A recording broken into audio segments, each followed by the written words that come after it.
All right, let's do this. Hello, everybody, and welcome to the very first episode of This Is How I Pew. Today, we're going to be talking about Swampfox Optics, a Colorado-based company that, according to their website, was born on the 4th of July in 2018. So they're a fairly young company, but I'm definitely excited about what they're bringing to the table so far. Specifically, today, we're going to be talking about the Tomahawk 1 to 8 by 24. The Tomahawk comes in this nice box right here. It's about what you'd expect from a good scope company. Included in the box are the required wrappings and padding to protect the scope during storage and shipping. The scope, of course, a lever wrench, and this lever wrench is for the quick throw lever that's included with the scope, which I think is kind of a nice addition. Has that nice cutout in the handle right there, as well as a knurled edge that you can grab onto. Next we have the scope cloth, which decent sized scope cloth with the Swampfox logo on it. Next we have the battery for the illuminated reticle with it is a CR2032. Then we have the manuals for the reticle as well as the scope, and a nice little Swampfox decal. Now, my first impressions of the scope are very favorable. It has a nice, clean, even finish, clean and clear markings, no discoloration or weird tooling marks. And next, let's talk about the reticles.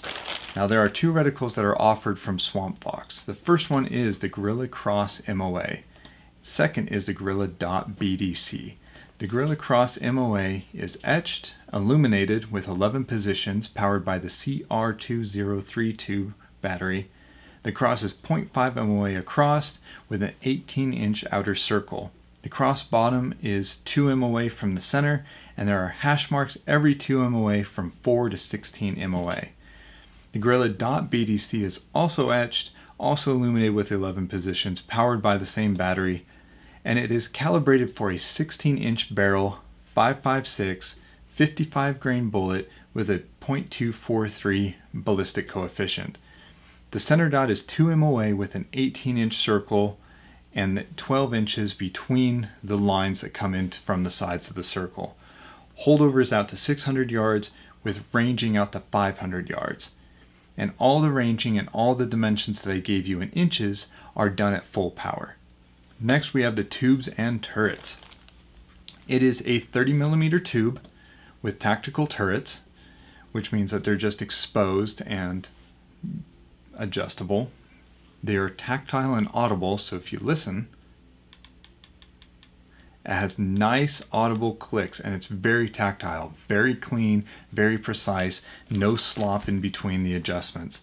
There are 60 clicks per rotation, so 30 MOA per rotation, and 100 MOA elevation, according to the website. Now, in my own testing, I found that mine went 5 rotations up and 5 rotations down, which means 150 MOA each direction. Left to right, it was a little bit less when I went to the right. It was only at 4 rotations, which is 120 MOA, and 5 rotations to the left, which again is 150 MOA. It has a zero reset, which means that once you zero the scope, you can undo this little screw at the top, pull the turret up, turn it to 0, and put it back down so that you know where your 0 is. It does not have a 0 stop, however, so if you make full rotations on the turret, you'll have to take into account and remember how many rotations you've done so you can get back to your original 0. Next, let's talk about the lenses. According to the website, the lenses are fully coated, anti-fog, hydrophobic, and IPX7 waterproof. Now, what IPX7 means is that it can be submerged in a meter of water for 30 minutes. According to the website, it can also withstand 1100 Gs. Now, to put into perspective what 1100 Gs are, I went to Wikipedia, and according to Wikipedia, 6 Gs for 1 minute is deadly, 10 Gs is the max allowable force in a Red Bull race plane, and 100 Gs is about what's generated in a car crash. So according to Swampfox, their scopes can withstand the cumulative G-force of 11 car crashes. Let's talk about eye box size. According to their website, at 1 power, Their eye relief is 4.75 inches, so your eye has to be 4.75 inches from the scope, and their exit pupil is 8.5 millimeters or 0.33 inches, which is how much up or down your eye can be before you start getting parallax. Next we have at 8 power, the eye relief is 4.25 inches and the exit pupil is 3 millimeters or 0.12 inches. Along with the scope, I also purchased their Independence mount, which is this guy right here. The Independence mount shares the same nice clean markings and nice clean coating that the scope has. It is a Picatinny Weaver style base, CNC machined out of 6061 aircraft grade aluminum, and holds the scope 1.5 inches above the bore. Now I'm assuming that that is calculated for AR style rifles and may change depending on the rifle that you put it on. Has a 2.7 inch long base, and these ring caps are held down by T10 screws. Unfortunately, my apartment does not have a range in it, as much as I would love that. So there are a couple of tests that I'm going to have to leave my office and go to the range to perform. The first one is a color clarity comparison. I'm going to be comparing this scope against some of the other scopes that I have to kind of see how it stacks up. Next would be tracking ability. I want to make sure that I can dial it up and down, left and right across the X and Y axis, make sure that it tracks straight and that it can return to 0. Next is to make sure that it really does have that true 1x magnification that they claim that it has. Next is probably one of my favorite things about the scope, and that's the cost. With all the features and all the nice things that it has about it and just the quality in general, the scope only costs $499 and the base only costs $59.99 from their website. Now I'm going to mount the scope up and take it to the range and continue the testing, and I'll see you there. Alright, we made it out to the range. We already got the rifle zeroed in. Now we're going to do the tracking test. So we're going to do 3 shots into the center, 3 shots top, 3 shots bottom, 3 shots left, 3 shots right, and then we're going to do another 3 shots in the center. What that's going to tell us is 2 things. One, it's going to tell us how well the scope tracks, up, down, left, or right. It's also going to tell us how accurate the clicks are as we move it. So let's get to shooting and see how it does.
All right, there you go.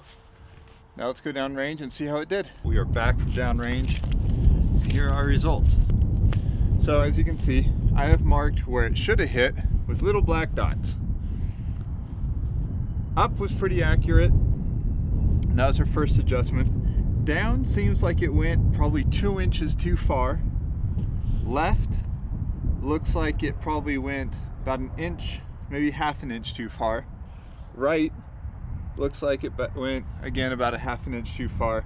And then back to center, it looks like we went down and right about an inch.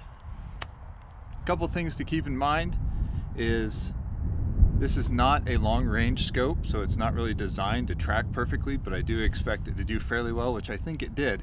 I'm not shooting match grade ammo, and I'm also shooting out of a 9.5 inch barrel. So take it as you will, I'll let you be your own judge. All right, folks, we're back in the much warmer office now, and we're going to go over kind of what we figured out at the range. The first thing that we wanted to know was, does it have a true 1x magnification? I think it does, depending on your diopter setting. It can go in and out, but I think if you play with it a little bit, you can get the diopter right at 1x magnification. Next thing that we were wondering about was the color and clarity. So I was actually lucky enough while I was out at the range to see a couple elk up on the hill at about 180 yards. So I took a couple pictures through the scopes on them and a couple pictures on the targets. First, we're going to look at the pictures that I took on the elk. The first scope that I want to compare is the Bushnell. The edges are kind of blurry, they're discolored, it kind of has a bubble feel, like you're looking through a bubble lens. It's very, very bright, but I think that has to do with the 60mm objective lens. It's the highest power optic at about 40x, and it goes for about $11.79 on Optics Planet. I think that it's going to perform a little bit better at the higher power, and it's going to have less of the bubble effect, but if I remember correctly, it still does have a little bit of the purple haze. The next is the Leupold. It darkens towards the edges a little bit, but that's really my only complaint. They go for about $250 on Amazon.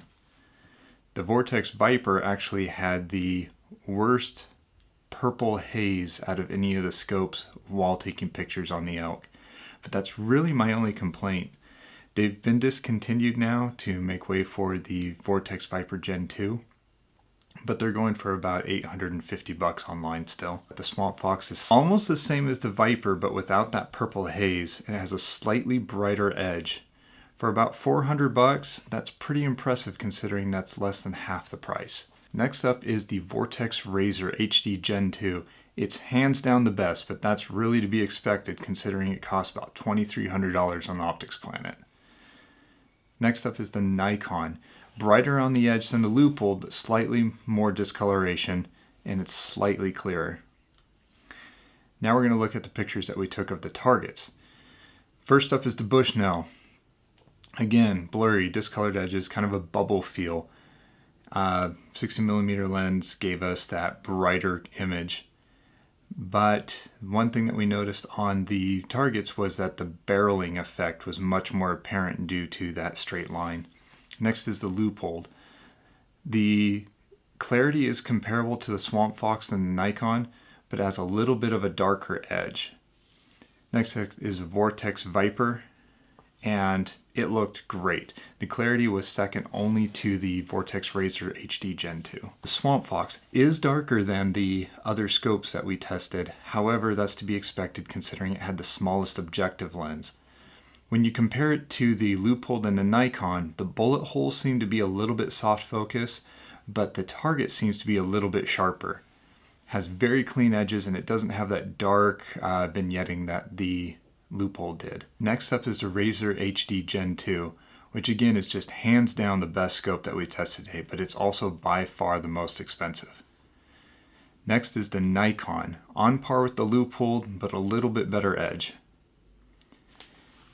I know this kind of seems like it turned into a scope comparison review instead of the review on the Swampfox, but I really wanted to get into, what scope does better and what. In the end, you really do get what you pay for.